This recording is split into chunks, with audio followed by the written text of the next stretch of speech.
sendiri. Daripada apa sebahagian apa yang mereka lakukan untuk mereka merasai dan supaya mereka kembali kepada Allah Subhanahu Wa Taala. Ayat ini merupakan satu ayat untuk mengingatkan kita tentang apa yang kita lakukan itu. Sesuatu yang kita lakukan itu mesti ada akibat dia. Ada sebab, ada musabab, ada akibat dari perbuatan yang kita lakukan itu. Bila ia berlaku, maka kita terpaksa terima apa yang telah kita lakukan itu. Ini yang Allah SWT nak nyatakan kepada kita. Dan apabila ia berlaku, ya, ramai orang yang terkesan. Mungkin sebahagian daripada kita tak terkesan.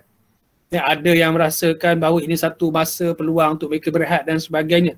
Tapi tidak pada sebahagian yang lain.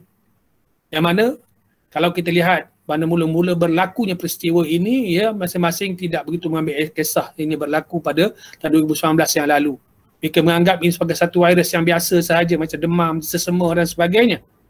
Tapi bila berlaku kemuncaknya pada bulan 3, bulan 4, bulan 1, bulan 5, maka kita ini terpaksa. Yang mana kita telah pun ditetapkan bahawa kita kena berkurung di rumah selama sebulan lebih, 2 bulan dan sebagainya. Bila ini berlaku, maka kita dapati banyak orang yang mula kacau bilau hidup mereka. Mereka yang terkesan dengan pandemik ini.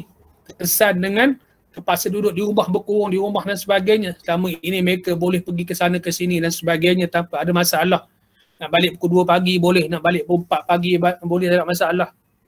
Tapi bila ini berlaku, maka Allah SWT telah memberikan satu muhasabah pada diri kita. Allah telah memberikan kepada kita satu peringatan. Oh, ini merupakan satu perkara yang disebabkan perbuatan tangan kamu sendiri. Kamu sendiri yang buatnya. Maka kamu pasti terima perbuatan kamu itu. Dan kita banyak lihat berapa ramai orang-orang yang terkesan, yang kehilangan kerja, yang tiada pendapatan dan sebagainya. Pada sebahagian daripada kita ada yang menularkan bagaimana mereka sebelum ini gaji berbelas ribu, gaji berpuluh ribu sebulan. Tapi bila berlakunya pandemik seperti ini, mereka kehilangan kerja. Yang ditularkan dalam dalam media sosial bagaimana seorang pilot yang gaji yang sebelum ini bergaji besar dan sebagainya. Dan akhirnya terpaksa mengubah cara hidupnya iaitu menjual makan makanan sahaja. Yang pendapatan berbelas ribu mungkin ya sebulan, akhirnya terpaksa menerima ala kadar saja. Ini merupakan satu peringatan daripada kita. Dan siapa yang tidak tertekan dengan benda-benda seperti ini? Siapa yang tidak tertekan? Kita berubah cara hidup kita. Cara hidup kita sebelum ini kita mungkin boleh keluar pagi pukul 6 pagi, keluar balik pukul 5 pagi, 5 petang. Keluar pukul 7 pagi, balik pukul 8 malam dan sebagainya. Ada yang balik awal balik, yang keluar awal, balik awal dan sebagainya. Tapi sekarang ni, ianya sebaliknya berlaku pada kita. Dan inilah satu perkara yang kenapa Allah SWT ingatkan kita mengapa kita ini dijadikan oleh Allah SWT untuk saling bantu-membantu. Untuk kita ini saling buat menguatkan, ya, saling untuk nasihat menasihati. Allah berfirman dalam surah Al-Hujurat ayat ke-13 dengan firman-Nya, a'udzubillahi minasyaitonir rajim.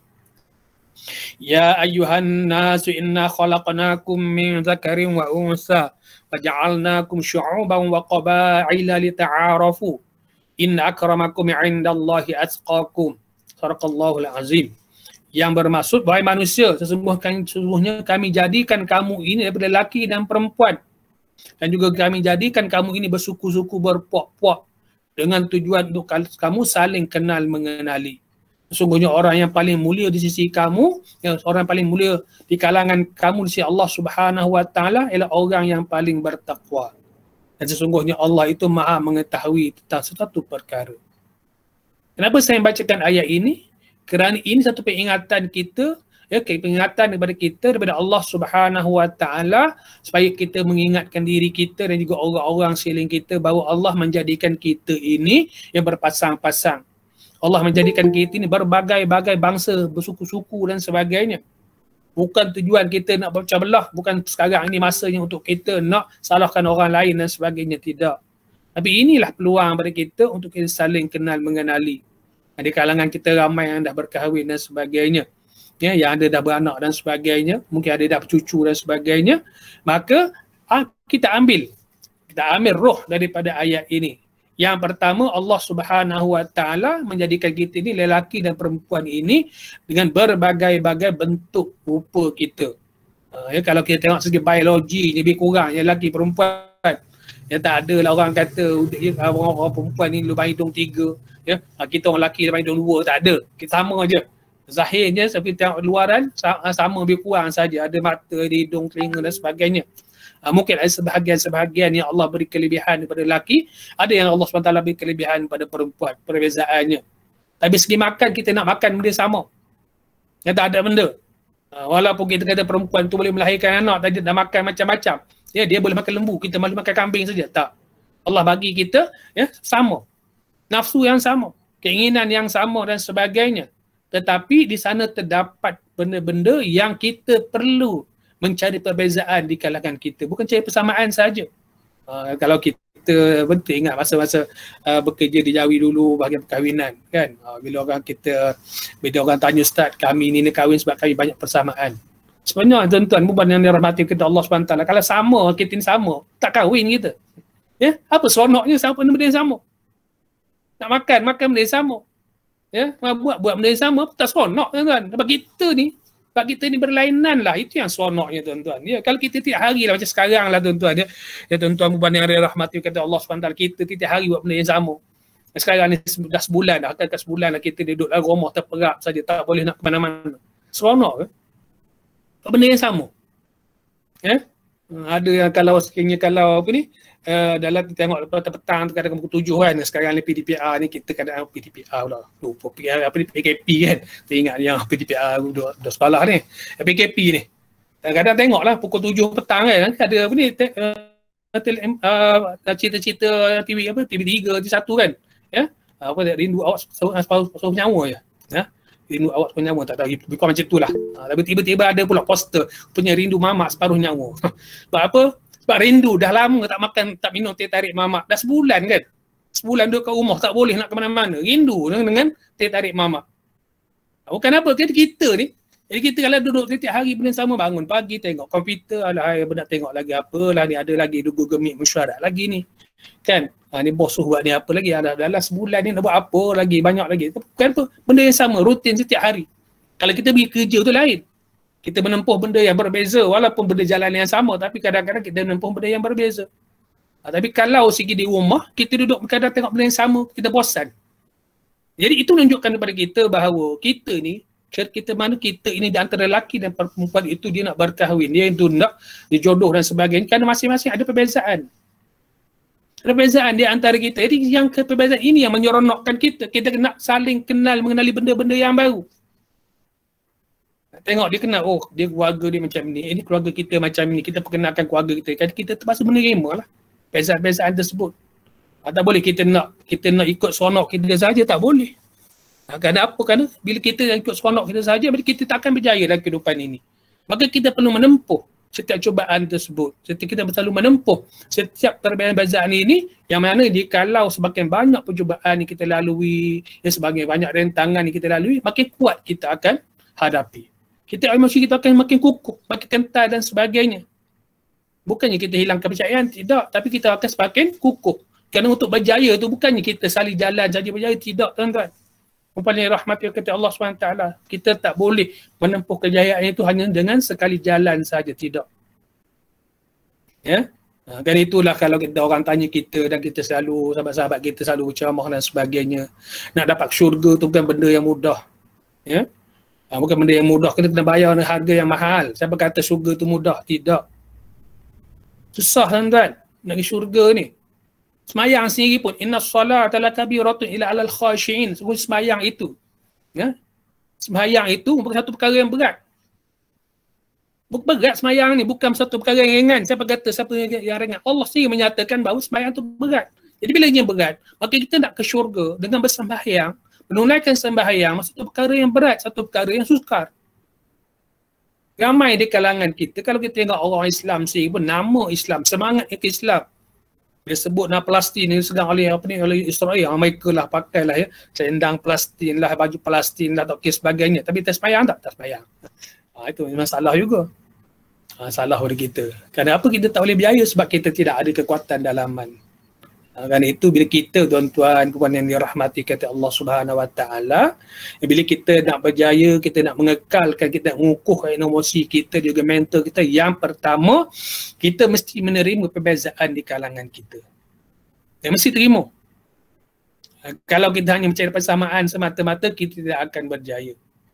Sepatutnya kita lah mesti bertimbang rasa terhadap perbezaan-perbezaan yang berlaku di kalangan kita. Itu yang pertama.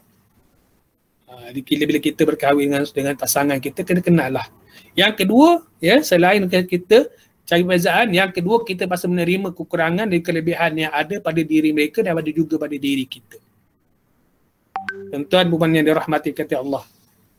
Kita ni kadang-kadang makan nasi yang sama.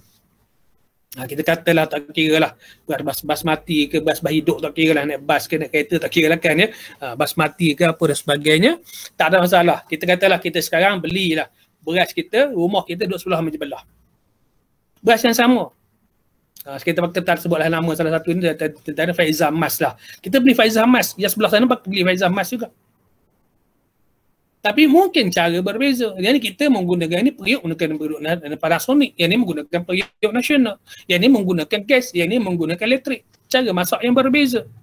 Bila makan pula, walaupun bekas yang sama, jenama yang sama, cap rambutan ke cap naga terbang dan sebagainya, beras yang sama kita makan, tapi kita menggunakan lauk yang berbeza. Jadi kita dibesarkan dengan cara yang berbeza, walaupun duduk sebelah rumah. Jadi bila berkahwin orang sebelah rumah ni, mereka ketak atas benda yang, mereka melalui benda yang berlainan, tak sama tuan-tuan. Dia tak sama. Jadi kita kena menerima perbezaan ini. Maka bila kita menerima, kita boleh terima lah apa yang berlaku dan sebagainya. Jadi ini kita menyatakan kepada kita bahawa yang pertama kita dijadikan dengan sifat dan juga yang berbeza. Yang keduanya, kita ini mesti saling lengkap melengkapi. Kalau kita saling lengkap melengkapi, maka kita mampu untuk menempuh apa jua halangan yang berlaku di hadapan kita. Tak kira lah apa sahaja. Kita kena menyokong emosi di antara satu sama lain. Baru-baru ni, mungkin 2-3 hari yang lepas ada viral dalam media sosial ni, orang lelaki terjun bangunan 10 tingkat. Ada cerita menyatakan bahawa dia ni hilang kerja, sebabkan bila hilang kerja, anak-anak dia nak jaga. Anak-anak nak bagi makan, isteri nak bagi makan, rumah sewa nak kena bayar. Dah macam ini, bila dah tak ada dah apa-apa yang boleh dia buat, dia tak boleh nak buat apa-apa, nak pergi pada batan beristeri dan sebagainya, maka mungkin hilang punca. Bila mereka hilang punca, maka menyebabkan mereka ini, emosi mereka akan tertekan. Jadi bagaimana kita nak bantu mereka? Yang pertama kita katalah, bolehlah kita kata berikan berilah mereka ini satu semangat. Beri mereka ini suatu pengharapan bahawa sesuatu yang berlaku itu mesti ada sebab dan musabab Allah SWT bagi kepada kita. Allah tidak akan bagi, melainkan untuk melahirkan manusia yang benar-benar mampu untuk menghadapi apa juga cabaran dan juga apa-apa juga rintangan yang bakal mereka hadapi. Allah SWT juga menyatakan dalam Al-Quran, iaitu dengan firman yang juga ittaqu rabbakum allazi khalaqakum min nafsin wahidatin wa khalaqa minha zawjaha wa batha minhuma rijalan katsiran wa nisaa wattaqullaha allazi tasaaluna bihi wal arham innallaha kana alaikum raqiba. Yang bermaksud, sesungguhnya wahai manusia, sesungguhnya takwalah kamu kepada Tuhan kamu yang telah menjadikan kamu dari diri yang satu. Mana yang masa baca ayat yang pertama tadi, kita jadikan lelaki dan juga perempuan. Jadi dalam ayat ini Allah menyatakan bahawa dia jadikan kita daripada bumi, daripada diri yang satu. Dan daripada diri satu inilah maka dibangkitkan manusia dengan begitu ramai sekali sekarang ni sampai 7 bilion. 7 bilion, 8 bilion manusia di atas muka bumi ni. Dan ada lelaki, ada perempuan dan sebagainya. Maka kita pun dengan 7 bilion ini kita tetap memohon pada Allah Subhanahu Wa Taala memberikan rezeki kepada kita. Dan juga kita nak jaga anak cucu kita ini supaya ada rezeki mereka itu. Dalam keadaan sekarang bila dah berlaku seperti ini, bagaimana kita nak mencari rezeki kita? Kita nak supaya rezeki kita berterusan. Maka inilah pentingnya tuan-tuan puan yang dirahmati kata Allah Subhanahu Wa Taala, apa yang diingatkan oleh Rasulullah SAW kepada kita. Apa yang tadi antaranya Rasulullah SAW mengingatkan kita bahawa ingat 5 perkara sebelum 5 perkara. Kita kena ingat hidup kita sebelum mati kita ni. Betul, kita ni akan mati macam mana sekalipun tuan-tuan yang dirahmati kata Allah, datanglah virus COVID-19 ke apa dan sebagainya, mati tetap akan mati. Tak kira dulu pun tuan-tuan yang dirahmati kata Allah Subhanahu Wa Taala, orang mati tiap hari. Kan? Sekarang orang mati juga. Kena COVID-19 dan sebagainya. Dulu pun orang mati juga. Ramai juga yang mati. Ada juga yang mati, orang kata mati kerana apa ni? Kerana lemah jantung, lagi ramai yang mati. Yang darah tinggi pun ramai juga yang mati. Tapi kita tak seheboh sekarang. Walaupun demikian, ya, tapi sebelum kita menghadapi kematian tersebut, kita kena terimalah hakikat bahawa kita ini, ya, Allah Subhanahu Taala beri kepada kita kehidupan ni. Dan kita kena lalui. Bila kita lalui ini, kita kena sokong menyokong, kita kena kuatkan.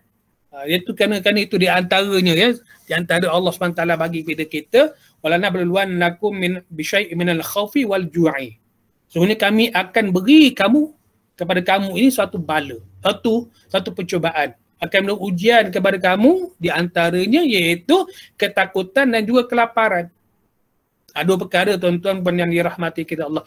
Yang pertama yang kita hadapi sekarang ini ketakutan. Ketakutan kenapa? Kerana COVID-19. Yang kedua, kelaparan. Kelaparan kenapa? Kerana kehilangan pekerjaan.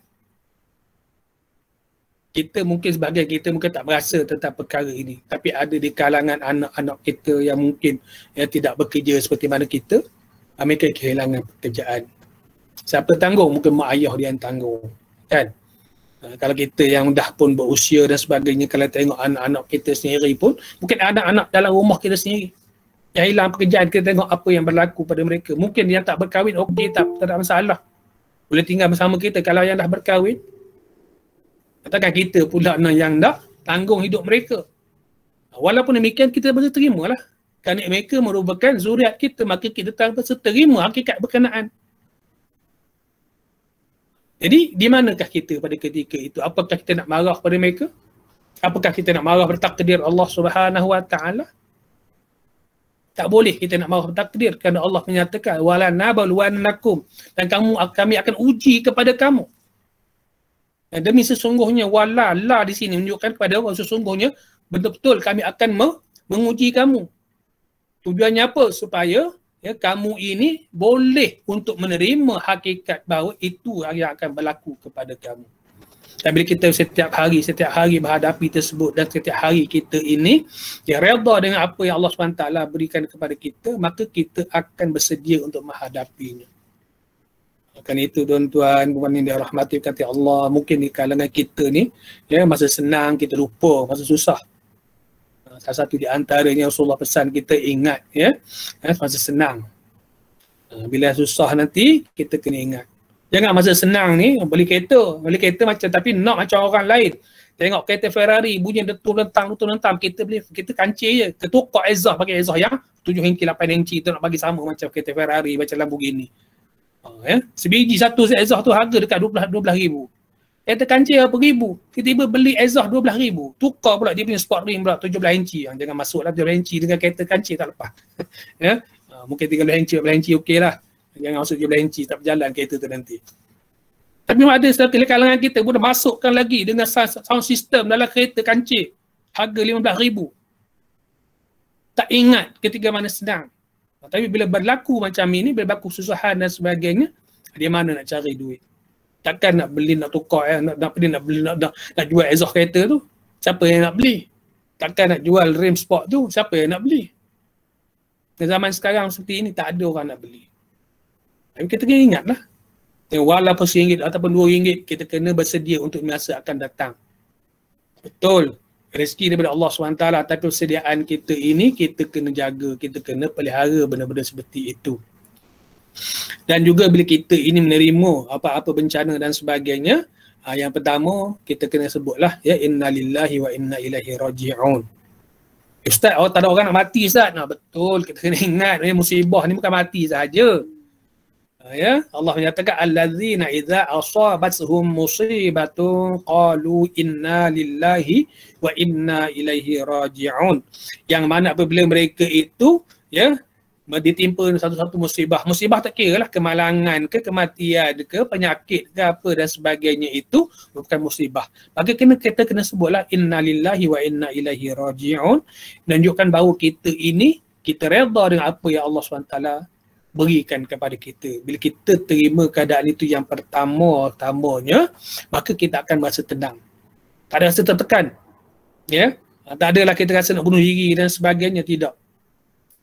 Dan Islam pula mengajar kita, yang pertama dia kalau sekiranya kita ni ditimpa musibah, yang pertama-tama kita kena mengucap ta'awuz dahulu. Pertolongan daripada Allah SWT, pelindungan daripada Allah SWT. Baca a'udzubillahi minasyaitanirrajim. Kenapa kita kena baca? Sebab kita nak berlindung dengan Allah ini daripada syaitan yang rajim. Syaitan ini dia akan mengambil peluang. Mengambil peluang kepada kita. Nak tengok kita kena tertekan tidak, emosi kita, mental kita macam mana. Bila kita berlindung dengan Allah SWT, maka kita yang pertama menjaga dan melihara diri kita ini daripada gangguan syaitan. Bila kita dah melihara daripada gangguan syaitan ini, maka kita kena banyaklah pula iaitu menjaga lidah. Lidah sekarang ni bukan sekadar lidah, tuan-tuan buban yang dirahmati kata Allah SWT. Sekarang ni orang kena pelihara tangan. Kan? Tangan kan? Macam surah Yasin malam ni, malam Jumaat. Macam Yasin malam ni kan? Ya? Tapi di antara adalah surah Yasin pada hari apa? Al-yawma nakhtimu ala afwahihim wa tukallimuna aydihim wa tashhadu arjuluhum bima kanu yaksibun. Pada hari itu kami kunci mulut-mulut mereka dan kami bagi tangan-tangan mereka bercakap. Sekarang ni tuan-tuan, zaman media baru ni, mulut tak cakap dah. Tak ada dah orang nak rakam suara hantar, orang malas nak dengar. Apa yang buat? Tangan. Hantar gambar itu, ini dan sebagainya, share dan sebagainya.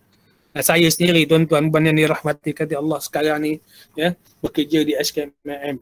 Macam-macam tengok, masuk-masuk duduk dalam jabatan media baru. Ya Allah, saya tengok keadaan tuan-tuan yang dirahmati kata Allah SWT. Memang media sosial ini membawa keruntuhan yang teruk kepada kalangan masyarakat kita.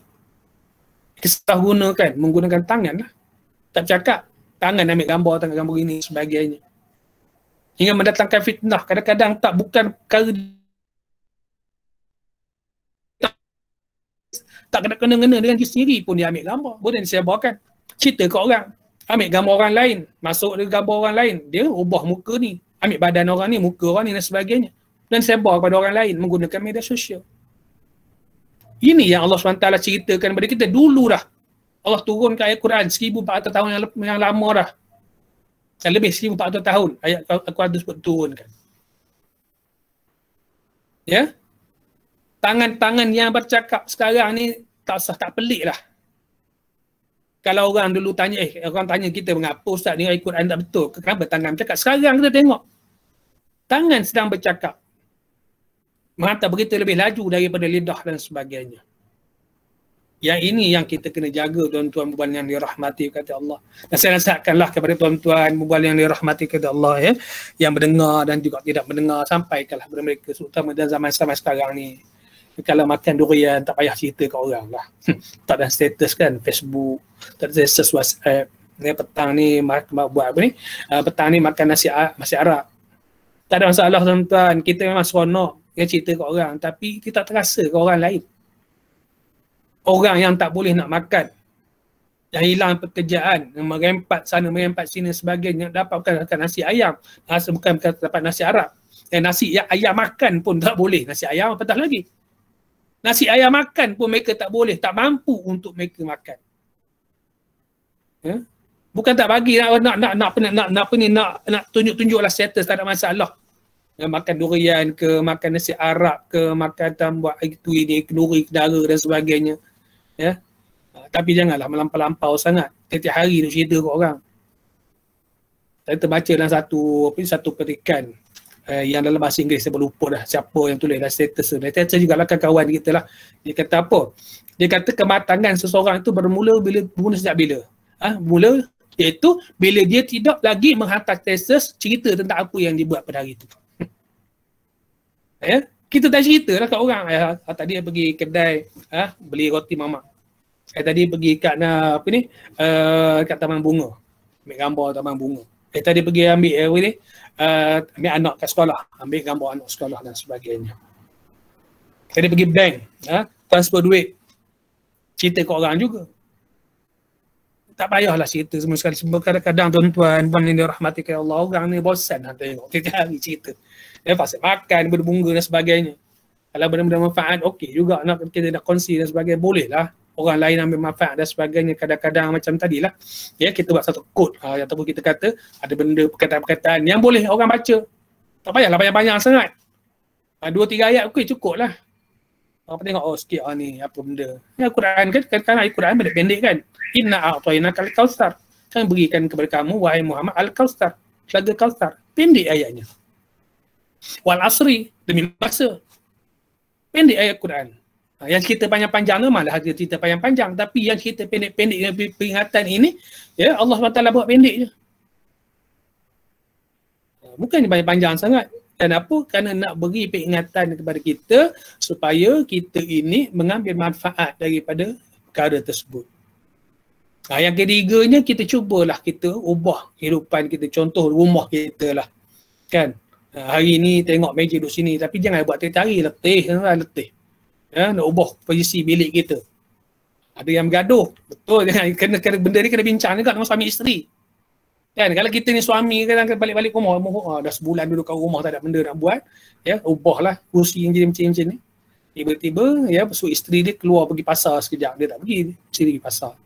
Jadi nak buat kejutan pada isteri, dia ubah ni posisi kat TV lah, itu ini sebagainya. Balik-balik ke rumah, bini marah. Abang panas-panas sangat ni kenapa?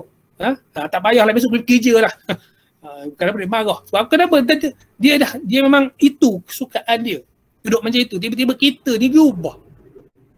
Ya, sudah nak mengubah posisi kononnya. Kenapa kita ni stres setiap hari benda yang sabar. Kita nak ubah.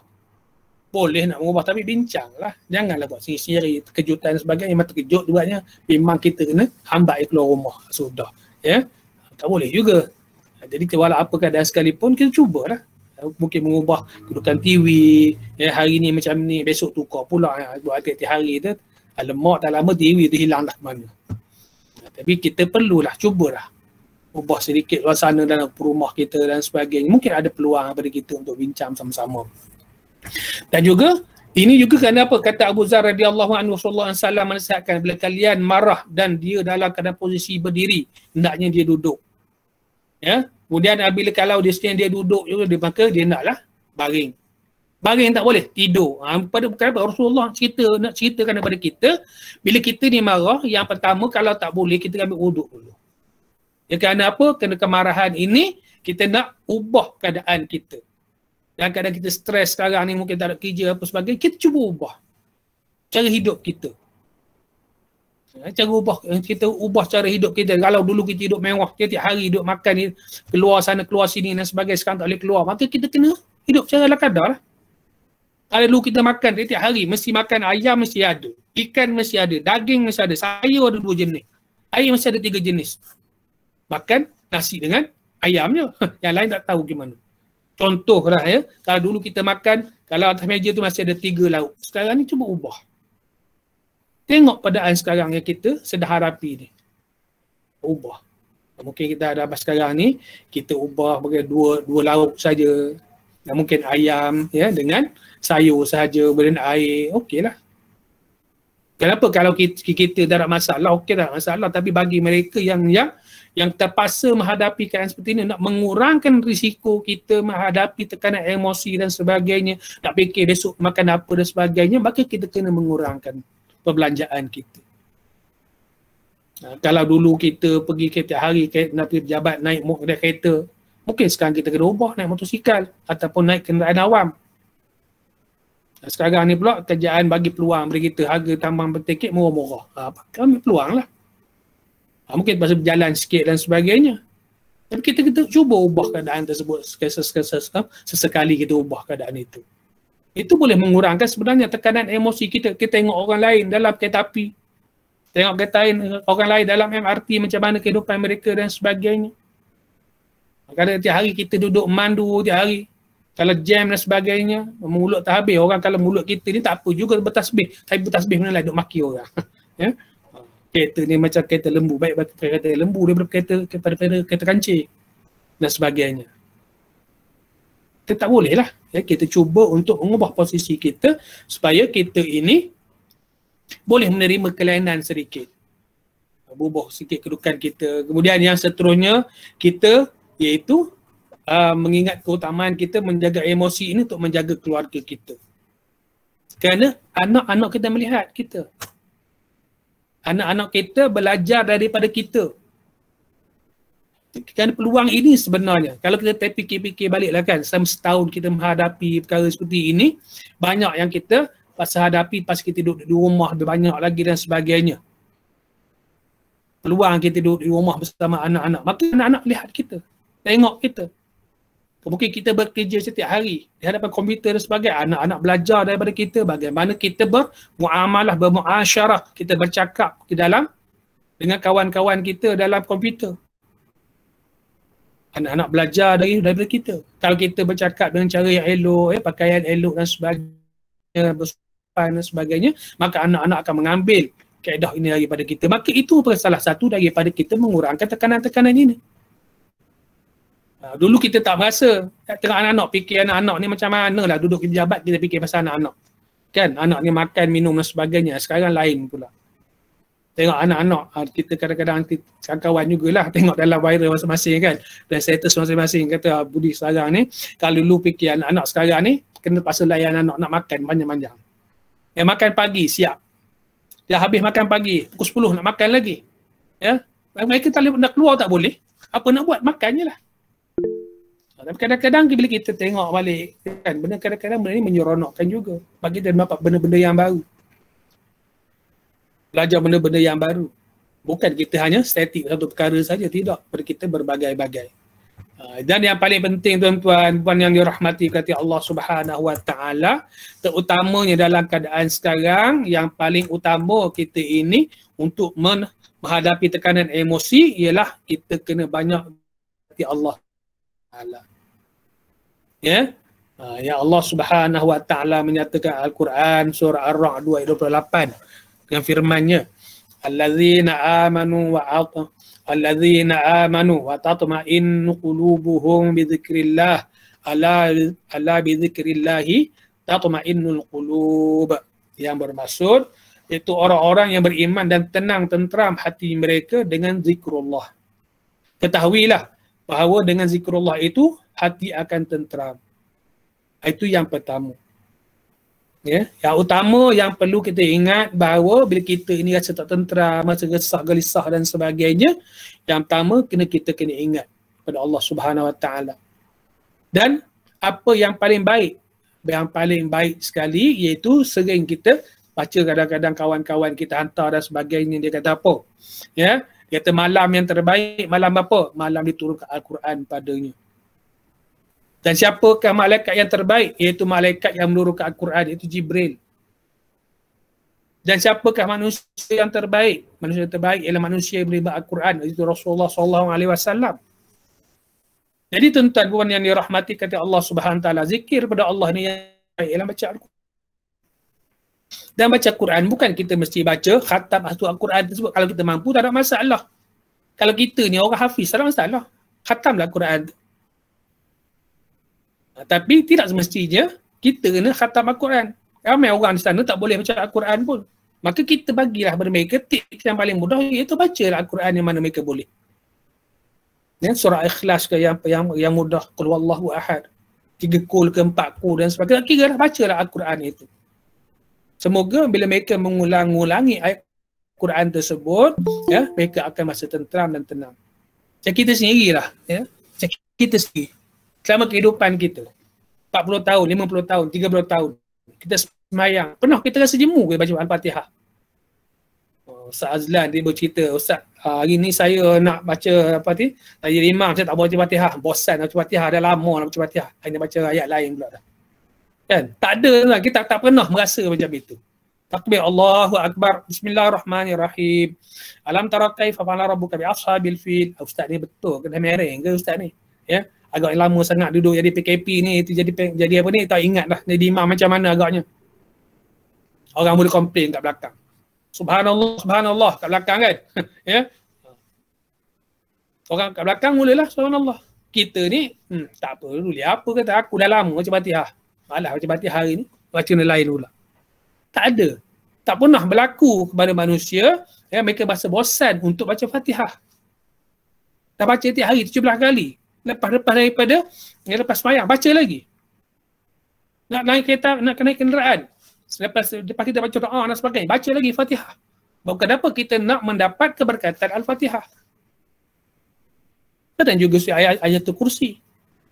Keluar rumah, nak selamat. Maka ustaz-ustaz pun katalah kalau kita nak selamat, maka kita baca naik kenderaan, maka kita baca ayatul kursi. Maka kita baca ayatul kursi.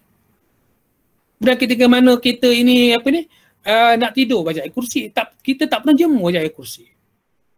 Jadi menunjukkan kepada kita bahawa yang pertamanya iaitu zikir kepada Allah itu kita bacalah. Tak payahlah tuan-tuan, hari ni saya nak beri ijazah tuan-tuan, itu ijazahnya apa? Itu saya ijazah tuan-tuan dengan ayat kursi. Tak payahlah tuan-tuan bagi ijazah. Kadang-kadang pelik juga orang ni kata dapat ijazah macam tak boleh beramal pula. Sedangkan Al-Quran tu ijazah daripada Rasulullah dah bagi kita dah, ijazah daripada Rasulullah lagi dah. Itu juga dengan macam-macam lagi dah. Dengan daripada zikir, bermacam-macam zikir lagi yang Rasulullah ajar kita. Jadi kita nak ijazahkan pula. Masalahnya kalau kita bagi macam tu je, bukan minta maaf lah, bukan saya kata tidak boleh nak ijazahkan, boleh, tak ada masalah, tapi jangan jadi amalan seolah-olah bila tanpa ijazah ini amalan tersebut dia jadi macam tak berkat dan sebagainya. Tidak, kita kena ingatlah benda itu. Jadi yang pertama itu kita bagilah mereka, ajar mereka baca Al-Quran sebagai satu amalan. Baca Al-Quran ni tuan-tuan yang dirahmati oleh Allah bukan perkara yang paling mudah untuk kita masa tenang dan tenteram. Selain daripada zikir-zikir yang lain, tak kira lah zikir apa dan sebagainya. Dan juga kita bersalawat pada Rasulullah. Yang paling mudah. Kalau rasa malas nak kalau bagi perempuan bermalas dah rasa nak baca Quran, bersuzur dan sebagainya, kita bersalawat Rasulullah. Rasulullah ini, pada Rasulullah ini benda yang besar, bukan kecil-kecil tuan-tuan. Inna Allaha wa malaikatahu yusalluna 'alan nabi. Bila orang bertanya, apa yang Allah buat sekarang ni? Allah sedang bersalawat pada Nabi. Ada orang jawab. Kita tak boleh nak nafikan benda itu sebab ada ayat Quran menyatakan sesungguhnya Allah dan para malaikatnya mereka berselawat kepada Nabi. Menunjukkan bahawa selawat kepada Nabi ini satu perkara yang besar, bukan perkara yang kecil. Kita sebut Allahumma shalli ala sayyidina Muhammad. Itu perkara yang besar, bukan perkara yang kecil. Dan Allah sendiri berselawat dan para malaikat sendiri berselawat pada Rasulullah. Maka bila kita selawat banyakkan sahabat Rasulullah SAW, insya-Allah Allah akan berselawat juga kepada kita. Kan? Kita banyak hadis-hadis yang menyatakan bahawa seorang itu bila berselawat kepada Rasulullah, Rasulullah akan menjawab yang berselawat kepada orang yang berselawat kepadanya. Dan juga Allah juga berselawat kepada orang yang berselawat Rasulullah SAW. Ini satu perkara yang besar yang kadang-kadang orang kita lupa. Kita banyaklah berzikir kepada Allah SWT. InsyaAllah bila kita banyak berzikir kepada Allah SWT, Allah akan bantu kita dengan berbagai-bagai yang kita sendiri tak jangka. Kita selalu juga baca kan ayat ayat yang 1000 dinar. Tapi kalau baca ayat tu tak mesti dapat 1000 dinar, tuan-tuan janganlah. Ajar ayat bukannya tuan-tuan ni saya bacalah ni, kita baca insya-Allah siapa-siapa rasa susah baca ayat ini, ayat 1000 dinar. Orang kata ayat 1000 dinar, tapi saya dah beramal berkecil sekarang tak dapat 1000 dinar, tunggu juga 1000 dinar kan. Bukan maksudnya itu. Bukan maksud bila kita beramal ayat 1000 dinar kita dapat 1000 dinar, tidak. Tapi kita nak bagi satu inspirasi kepada kita. Sebagai satu semangat kepada kita bahawa kita hidup ini bukan semata-mata di atas kehendak dan keinginan kita, tidak. Kita hidup ini di atas kehendak dan apa ditetapkan oleh Allah Subhanahu Wa Taala kepada kita. Kita ini walau apa usaha kita sekalipun, kita kena redha apa yang Allah SWT tentukan kepada kita. Wa man yattaqillaha yaj'al lahu makhraja. Barang siapa yang bertakwa pada Allah Subhanahu Wa Taala, Allah akan bagi pelepasan kepadanya, jalan keluar kepada mereka.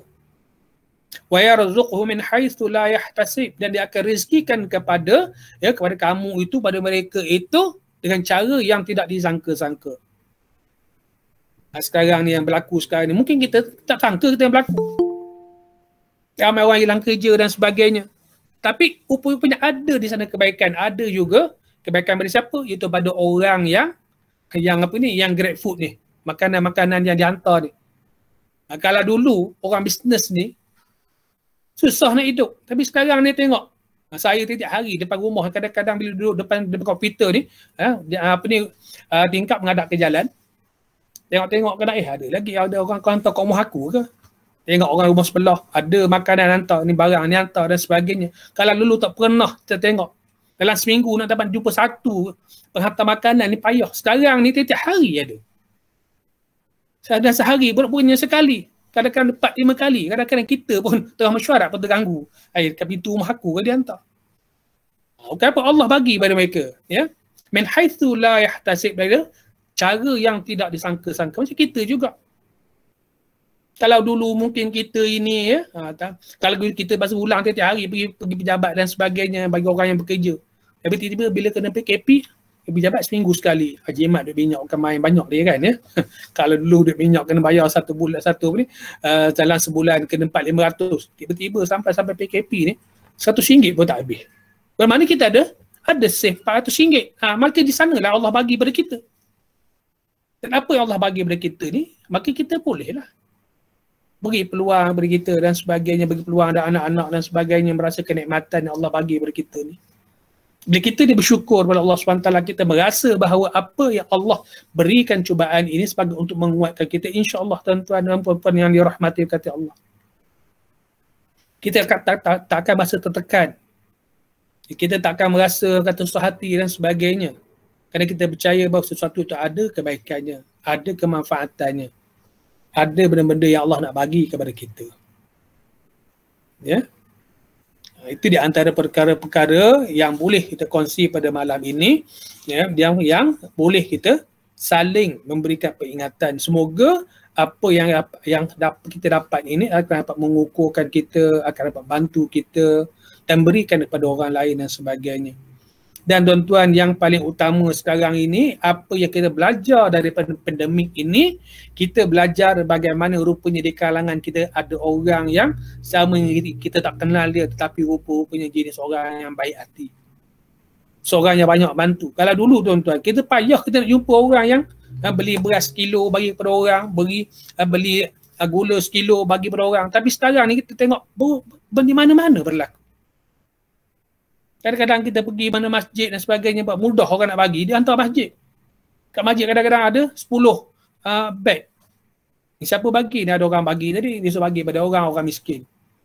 Rupa-rupanya di kalangan kita ada yang prihatin kepada orang lain. Mungkin RM1, mungkin RM10 dan sebagainya, dia bagi. Dan ini juga adalah satu perkara yang amat baik. Dan insya-Allah, jikalau kita amalkan tuan-tuan yang dirahmati kata Allah, walaupun kita bagi satu beg makanan sekalipun, ya, tetapi manfaatnya besar, terlalu amat besar, kerana Allah menyatakan bahawa satu biji benih yang kita tanam, maka Allah akan menumbuhkan, ya, ibaratnya 7 tangkai yang saya tak tangkai ada 100 biji. Wallahu yudha'ifu liman yasha', wallah, dan juga Allah akan menggandakan barang siapa yang dia kehendaki. Bukan mana 700 saja gandaannya, mungkin 1000. Mungkin seperti mana yang Allah nyatakan surah surah Al-Qadar tu, macam 1000 bulan. Kita tak tahu, wallahu a'lam. Itu di antara perkara-perkara yang kita kena ingat. Jadi tuan-tuan yang dirahmati kata Allah Subhanahu wa taala, ya, sebagai akhirnya kita kena ingat bahawa ya, perjalanan yang sukar itu bukan menjadikan kita lemah. Tetapi seorang komando yang lahir itu bukan sebab mereka itu, ya, diajar dalam bilik darjah. Bukan mereka itu diajar di dalam komputer. Tapi seorang komando yang hebat, mereka itu dilahirkan di tengah-tengah hutan, mereka dicampakkan di tengah-tengah hutan, mereka dilambung di tengah-tengah lautan, mereka akan benam di dalam paya dan sebagainya. Maka mereka jadi komando yang akan berani mempertahankan negara. Itulah hakikat sebenar yang kita kena belajar. Bukan kita hanya belajar bahawa hari ini kita berlaku perkara ini.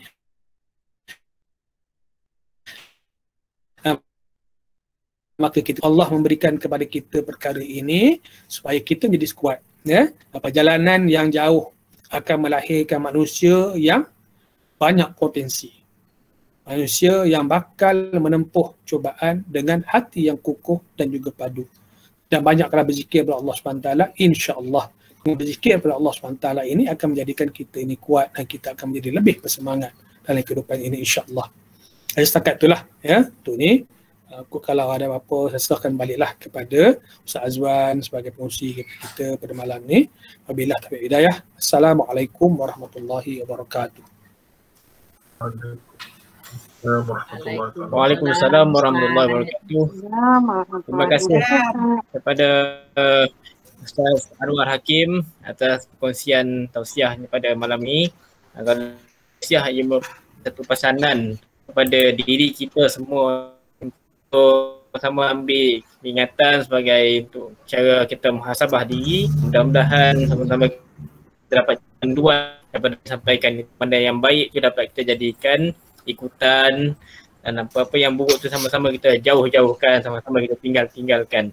Dan terima kasih juga kepada sahabat-sahabat yang join Google Meet kita pada malam ini. Mudah-mudahan majlis ilmu yang kita join sama-sama ini dilimpahkan dengan kerahmatan Allah SWT, keberkatan Allah SWT, dan sama-sama lah juga kita saling mendoakan masing-masing juga yang sedang mengikuti ini, salinglah mendoakan yang baik-baik untuk diri sendiri semua. Mudah-mudahan Allah lancarkan urus kita, Allah bagi segala apa yang kita lalui, pastinya ada kemudahan kepada setiap kesukaran yang kita lalui itu.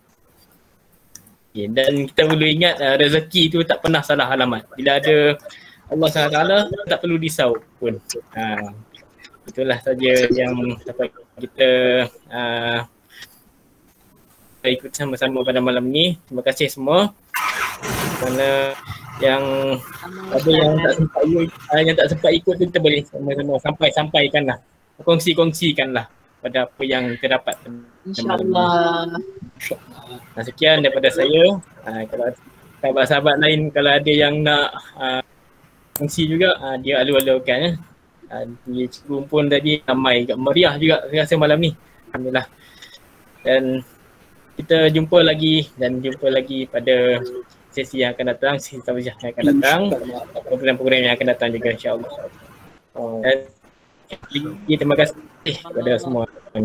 Mudah-mudahan bahkan kedatan semua insya-Allah. InsyaAllah. Okay. InsyaAllah. Okay semua Ustaz. Terima kasih Ustaz. Terima kasih. Boleh panggil nama kakak stam nak